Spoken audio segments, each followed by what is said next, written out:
Hi, the Ghanaian President laid it all out on the line and spoke truth to the face of the visiting French President. It was truly refreshing to hear.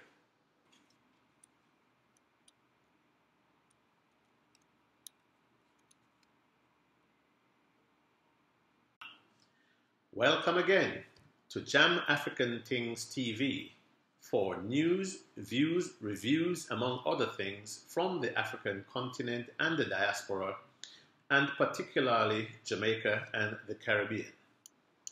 I hope that the comments I'm about to make will not offend the questioner too much and some people around here. I think there is a fundamental misstatement of the issue in the question. We can no longer continue to make policy for ourselves, in our country, in our region, in our continent, on the basis of whatever support the Western world or France or the European Union can give us.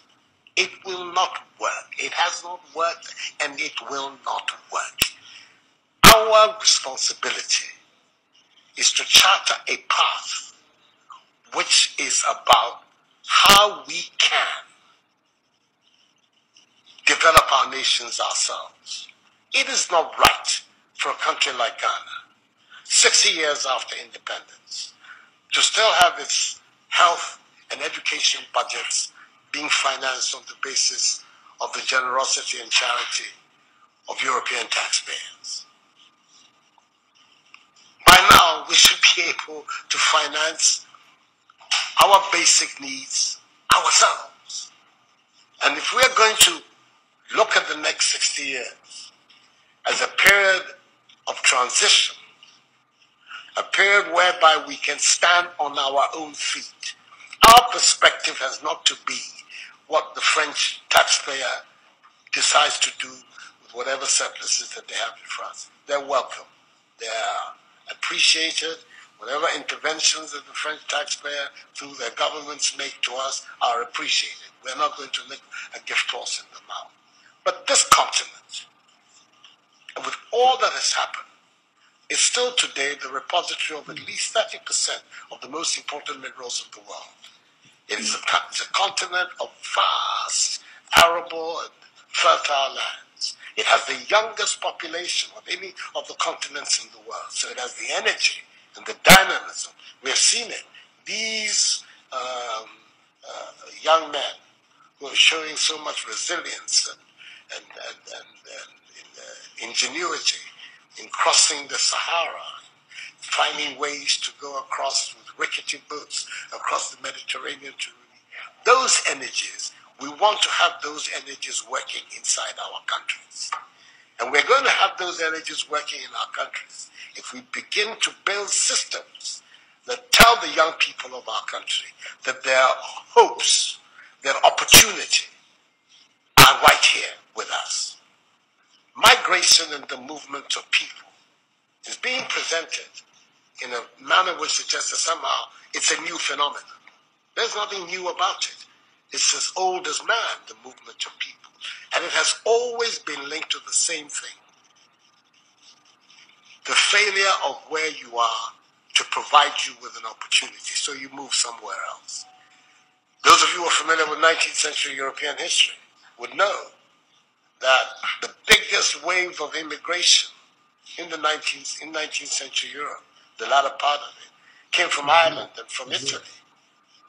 Waves upon waves, generations of Italians and the Irish people left their countries to seek the American paradise, largely because Ireland was not working, Italy was not working. Today, you don't hear it. Italian young people are in Italy. Irish young people are in Ireland. We want young Africans to stay in Africa. And how are they? And it means that we have to get away from this mindset of dependence. This mindset about what can France do for us. France will do whatever it needs to do for its own sake. And when those coincide with ours, tant mieux, as the French people say. But our main responsibility as leaders, as citizens, is what we need to do to grow our own countries. What are the institutions that work, that would allow us to have good governance, to have accountable governance, to make sure that the monies that are placed at the disposal of leaders are used for the interests of the state and not for those of the leaders, to have systems that allow for accountability, that allow for diversity, that allow for people to be able to express themselves and contribute to fashioning the public will and the public interest. Our concern should be with what do we need to do in this 21st century to move Africa away from being cap in hand and begging for aid, for charity, for handouts. The African continent, when you look at its resources, should be giving monies to other places.